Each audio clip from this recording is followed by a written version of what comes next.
Operation सिंदूर की सफलता पर पूरे देश भर में खुशी है और सभी राजनीतिक और दल, सत्ता पक्ष हो चाहे विपक्ष हो, सभी ने एकजुटता दिखाते हुए सरकार का साथ देने की बात कही। अब ऑपरेशन सिंदूर की सफलता और आतंकवाद के खिलाफ भारत का एक्शन दुनिया को बताने के लिए केंद्र सरकार ने 7 समूहों का एक सर्वदलीय डेलीगेशन तैयार किया है। हर एक ग्रुप को अलग अलग देशों की जिम्मेदारी सौंपी गई है। कहा यह जा रहा है कि डेलीगेशन 23 से 24 मई को भारत से रवाना हो सकता है, लेकिन इसमें एक बड़ा सवाल यह है कि जब विपक्ष बात एकजुटता की करता है तो ऑब्जेक्शन क्यों कर रहा है। दरअसल इन 7 ग्रुप में कांग्रेस सांसद शशि थरूर का भी नाम है, लेकिन कांग्रेस का यह कहना है कि जो कांग्रेस ने लिस्ट भेजी थी उससे विपरीत नाम लिया गया। इस बात पर देश हित की बात होती है और उसमें दलहित को ज्यादा तवज्जो क्यों दी जाती है।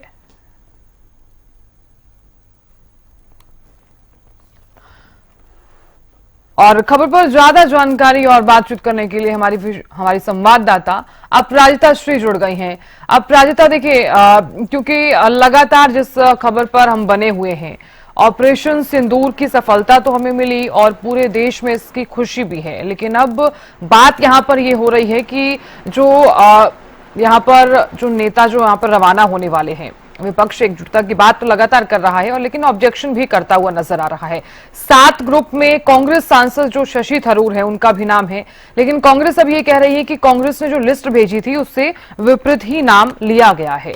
अपराजिता, बिल्कुल, देखिए कांग्रेस के ओर से सवाल जरूर उठाया जा रहा है, क्योंकि देखिए जिस तरीके से जब बात डेलीगेशन की आई थी, हालांकि बीते दिनों हमने देखा है कि शशि थरूर जो कांग्रेस के सांसद हैं, उनके बयानों को लेकर कहीं ना कहीं कांग्रेस से मेल खाते हुए नजर नहीं आ रही है।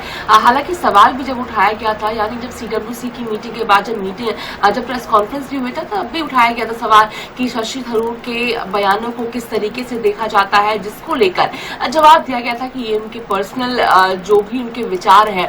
तो तमाम कहीं ना कहीं जो शशि थरूर है और कांग्रेस के जो विचार हैं वो मिलते हुए नजर नहीं आ रहे हैं। वहीं बिल्कुल जयराम रमेश के द्वारा ट्वीट कर इसकी जानकारी भी दी गई है कि जब बात डेलीगेशन को लेकर के यानी भारतीय जनता पार्टी की कांग्रेस से बात हुई थी और नामों का सजेशन मांगा गया था, उसमें शशि थरूर का नाम नहीं था।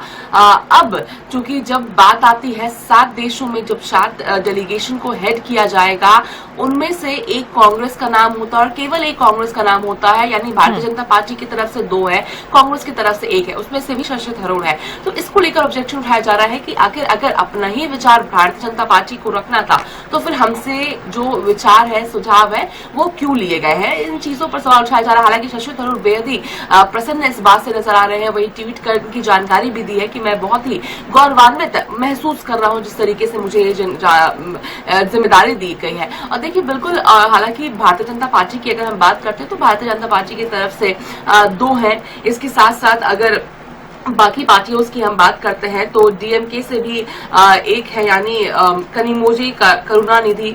इसके अलावा एनसीपी एसपी से सुप्रिया सुले को जिम्मेदारी दी गई है। इसके अलावा भारतीय जनता पार्टी की तरफ से रविशंकर प्रसाद और बैजंत पांडा है, और शिवसेना से यानी शिंदे गुट से श्रीकांत शिंदे है शामिल है। यानी अगर इस डेलीगेशन की हम 7 डेलीगेशन की बात करते तो कहीं ना कहीं एक नाप तोल तरीके से बनाया गया है। और खास बात यह है कि विपक्ष और पक्ष दोनों ही इसमें शामिल है और एक बेहतरीन डेलीगेशन जिस तरीके से बनाया गया है। मगर बिल्कुल जिस तरीके से राजनीति तूल पकड़ती हुई इस चीज को लेकर नजर आ रही है, कांग्रेस के द्वारा सवाल उठाया जा रहा है कि जब हमारे राय लेने ही नहीं थे तो फिर क्यों लिए गए। जब बात आती है एकजुटता थी तो कांग्रेस पूरी तरह से समर्थन करता है, एकजुटता दिखाता है। मगर बात जब भारतीय जनता पार्टी की तरफ से एकजुटता दिखाने की आती है, समानता दिखाने की आती है, तब वहां पर राजनीति करते हुए भारतीय जनता पार्टी नजर आती है।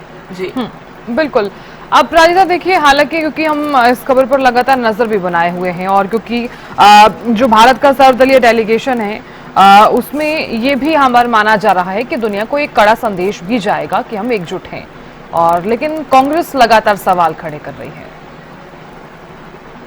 बिल्कुल, देखिए पूरे देश जिस तरीके से एक पूरे देश को यहाँ पर रिप्रेजेंट करते हुए 7 डेलीगेशन नजर आने वाले हैं। हालांकि इससे पहले भी ये चीजें देखी गई है, जब भी इस प्रकार की हरकत पाकिस्तान के द्वारा की जाती है तो डेलीगेशन जाती हुई नजर आती है। और खास तौर पे यूएनएससी के जो सदस्य होते हैं, सदस्य देश होते हैं, वहां जाकर ये डेलीगेशन बताती है कि किस तरीके से ऑपरेशन सिंदूर एक सक्सेसफुल ऑपरेशन रहा है, यानी जो भी ऑपरेशन उस वक्त पे किया गया होता है और पाकिस्तान के द्वारा क्या कुछ चीजें की गई होती है। तो बिल्कुल बिल्कुल ये एक बहुत अहम एक्सरसाइज हो जाता है करना, क्योंकि जिस तरीके से पाकिस्तान को जो दूसरे कंट्रियों का प्रेशर प्राप्त हो ताकि वो जो हरकतें करता है वो ना करे, बाकी देश क्या विचार रखते हैं पाकिस्तान को लेकर के ये पाकिस्तान तक पहुंचे, ये तमाम चीजें बहुत जरूरी हो जाती है। हालांकि इंटरनेशनल सपोर्ट्स की भी बेहद ही, अगर इंडिया की भी खास तौर पर बात करें तो आवश्यकता पड़ती है। तो कहीं ना कहीं ये बहुत ही एक हेल्दी प्रैक्टिस है जो इंडिया पहले भी करती हुई नजर आ रही थी। वहीं बिल्कुल कांग्रेस की वजह से कहीं ना कहीं यहाँ पर जिस तरीके से राजनीति करती हुई यहाँ पर नजर आ रही है, देखने वाली बात होगी हालांकि क्या कुछ चीजें रहती है, मगर जिस तरीके से पूरी लिस्ट तैयार हो चुकी है, जो हेड करने वाले हैं वो लिस्ट तैयार हो चुकी है, जो जो सदस्य इसमें रहने वाले हैं कहां कहां जाएंगे, यानी 23-24 को जिस तरीके से रवाना होंगे और अगले 10 दिन तक जो तमाम जो देश है वहां पर जा कर जिस तरीके से इस ऑपरेशन के बारे में जो आतंकी हमला किया गया था और पाकिस्तान का जो रुख रहता है लगातार आतंकवाद को लेकर के, उन तमाम चीजों को बताती हुई नजर आने वाली है। जी चलिए अपराजिता, बहुत शुक्रिया नजर बनाए रखने के लिए और जानकारी देने के लिए।